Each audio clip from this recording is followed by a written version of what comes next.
অর্ধজাহানের খলিফা, দিনের বেলা মানুষের বিচার করে, রাতের বেলা এলাকায় ঘুরে ঘুরে মানুষের জনগণের খবর নেয়। হযরত ওমর ঘুরতেছেন, এক সময় গিয়া দেখেন জঙ্গলের পাশে একটা ছোট্ট করে ঘরের মধ্যে আগুনের আওয়াজ দেখা যায়, আগুনের আলো দেখা যায়। হযরত ওমর কিনারায় গিয়া দূরত্ব বজায় রেখে একটু দাঁড়াইলেন, তাকায় দেখতেছেন এক বৃদ্ধা বুড়ি মহিলা পাত্রের মধ্যে পানি গরম করে আর পার্শ্বে বাচ্চাগুলো ঘুমিয়ে আছে। হযরত ওমর অপরিচিত অবস্থায় সালাম দিয়া বলেন, আম্মা জান, এই গভীর রাতে জঙ্গলের মধ্যে আগুন জ্বালায় কি করে? আম্মা জান বললেন, কে যুবক তুমি? বলে, আমি একজন আগন্তুক মুসাফির। কি চাও? বলে, আমি ঘুরে ঘুরে দেখি কারো কোনো সমস্যা আছে কিনা, উপকার করতে পারি কিনা। আল্লাহর বান্দি বুড়ি মহিলা ডাক দিয়ে কয়, ও যুবক, তুমি আর কি উপকার করবা? আমার একটু মনের দাবি শুনে নাও।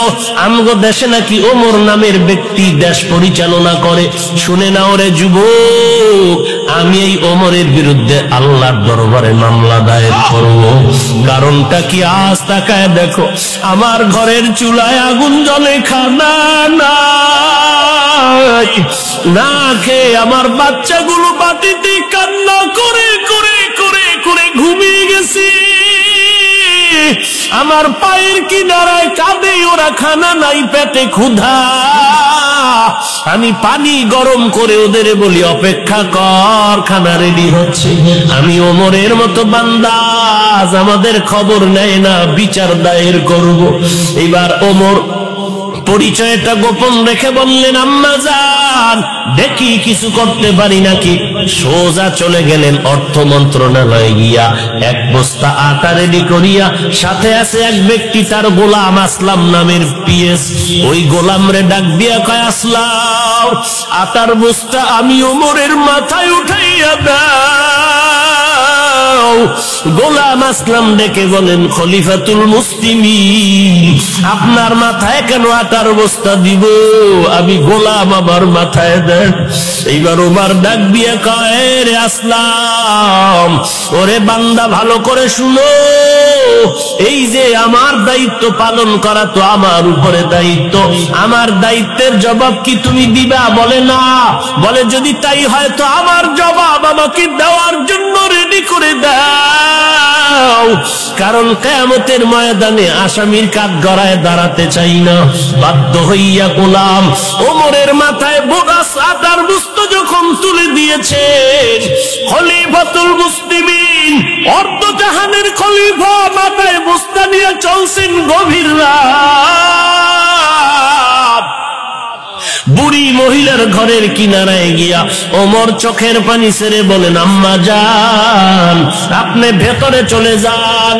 এইবার মহিলা ভেতরে চলে গেল। ওমর নিজে আটা বের করিয়া, নিজে খামিরা বানাইয়া, ওমর নিজের হাতে রুটি বানানো শুরু করে দিলেন। গভীর রাত্রে কেউ দেখি না, আমার মাওলায় তো তাকাইয়া দেখতেছে। এগুলো কেমনে হয়? তাকওয়া থাকলে হবে, না হয় হবে না।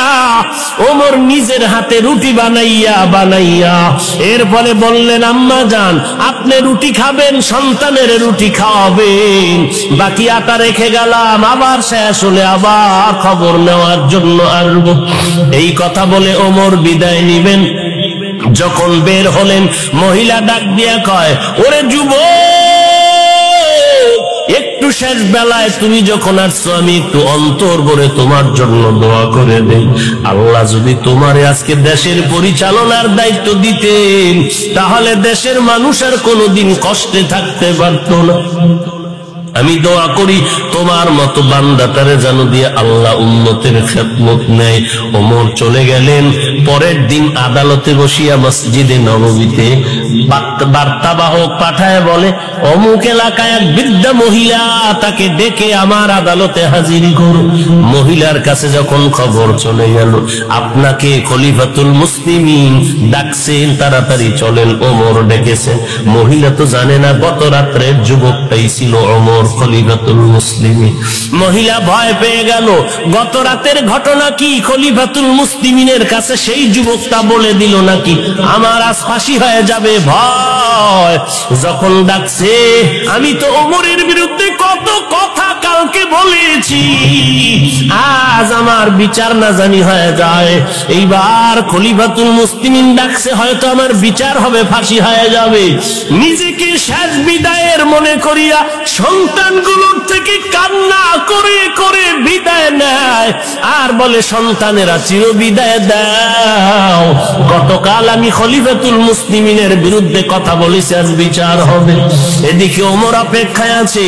মহিলা হেঁটে হেঁটে হেঁটে হেঁটে খলিফাতুল মুসলিমিনের দ্বার প্রান্তে যখন এসে গেল, দরওয়াজা দিয়ে তাকায় দেখে গতকাল রাতের সেই যুবক দাঁড়িয়ে আছে। দেখিয়া ভয় পেয়ে গেল মহিলা।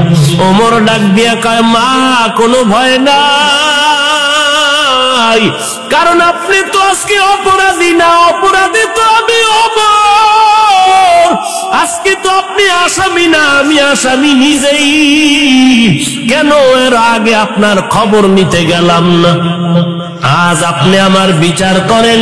ওমর একটা পাগড়ি লম্বা হাতে নিয়ে বলে, পাগড়ির একটা মাথা আমার গলায় পেঁচায় দিলাম, আর এক মাথা আপনার হাতে নেন, আর এই পাগড়ির মাথা ধরে আমাকে রাস্তায় রাস্তায় টানতে থাকেন আর আমার বিচার করেন।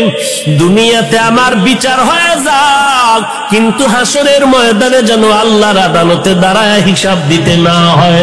কারণ এই দুনিয়ার বিচারের থেকে হাসরের ময়দানের বিচারটা আরো কত বড় কঠিন। সূর্যটা থাকবে মাথার উপরে, সূর্যের গরমে জমিন হয়ে যাবে তামা।